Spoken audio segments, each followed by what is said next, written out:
Another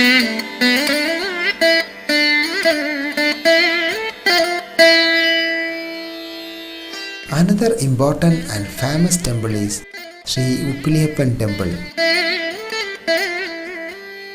This is 7 kilometers from Kumbakonam main city.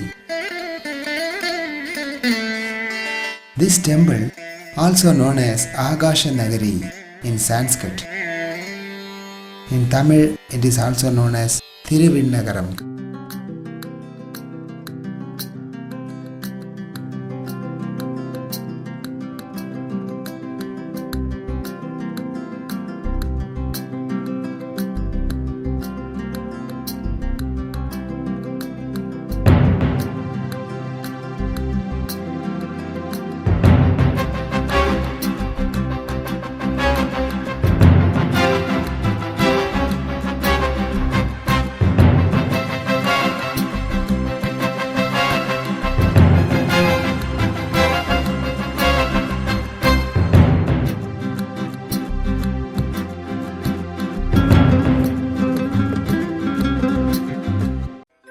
Here, the Lord's name is Uppiliyappan.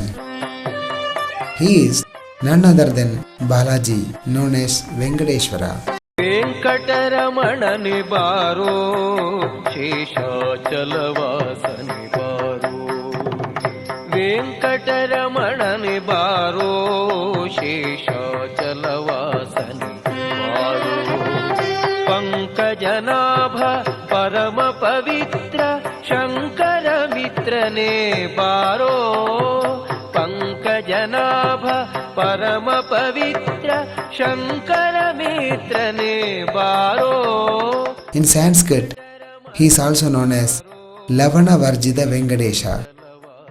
Uppu means salt.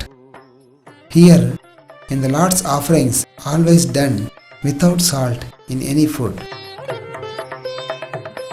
Inside the altar, Lord Uppiliyappan is dressed just like that of Tirupati Balaji. ಮುದ್ದು ಮುಖದ ಮಗುವೆ ನಿನಗೆ ಮುದ್ದು ಕೊಡುವೆನೋ ಬಾರೋ ಮುದ್ದು. Here the worship standards also similar to that of Tirupati Balaji. Lord's right hand, there is a sloga is written from Srimad Bhagavad Gita. It is Mam Ekam Sharanam Vrajaha. That means surrender unto me only. I will protect you. Towards the Lord's left hand, there is Marganda Rishi, and the right side, Bhumi Devi. Bhumi Devi in Anbattunaivanே Sri Uppiliyappa Anaithaya Brahmanda Puran describes the glories of this temple. Once, Markandeya Rishi came here during his pilgrimage. He had a desire to worship the Lord's consort Bhumi Devi as his own daughter and the Lord as his son-in-law.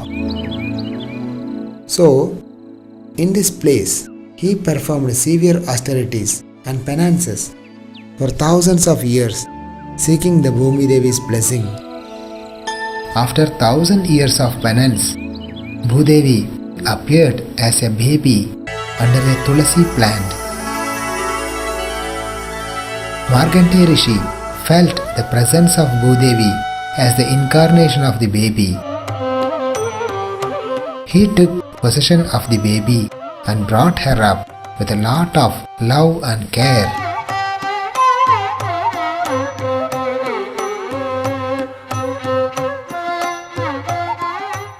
When the child grown to age of 5, one day the Supreme Lord appeared in the form of an old man and asked Markandeya Rishi to offer his daughter to marry her.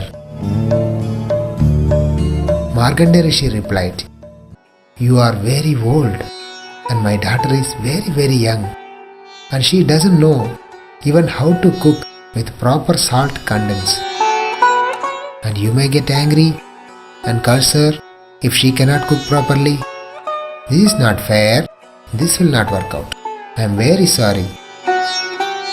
So the Lord, in the form of the old man, replied, "If your daughter must cook without salt, then I will still take it as my best food. But I will not leave from here without marrying her. Finally, hopelessly, Markandeya Rishi agreed. Then the next day, the marriage took place. There the Lord appeared in an unimaginable beautiful form, holding a conch and a disc on his hands.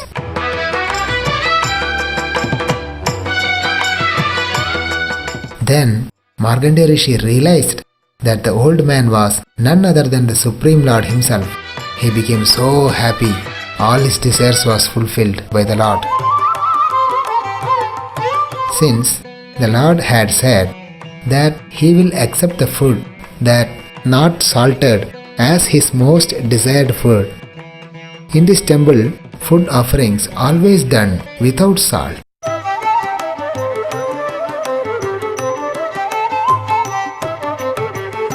Here in the prasadam counter, we can get saltless prasadam. Even though it is saltless, it is very very tasty.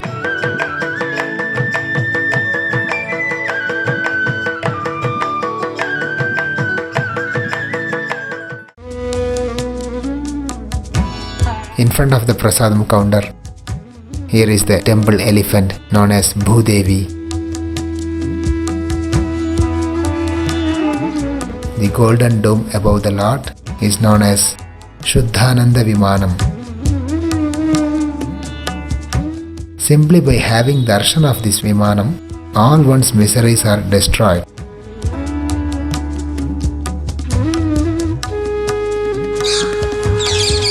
This temple also maintains a Goshala to protect cows.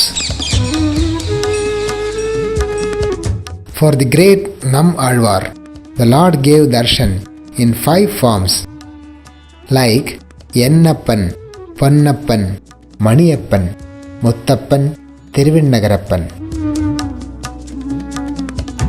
Therefore, Nammalvar called the Lord as Opparilla Appan.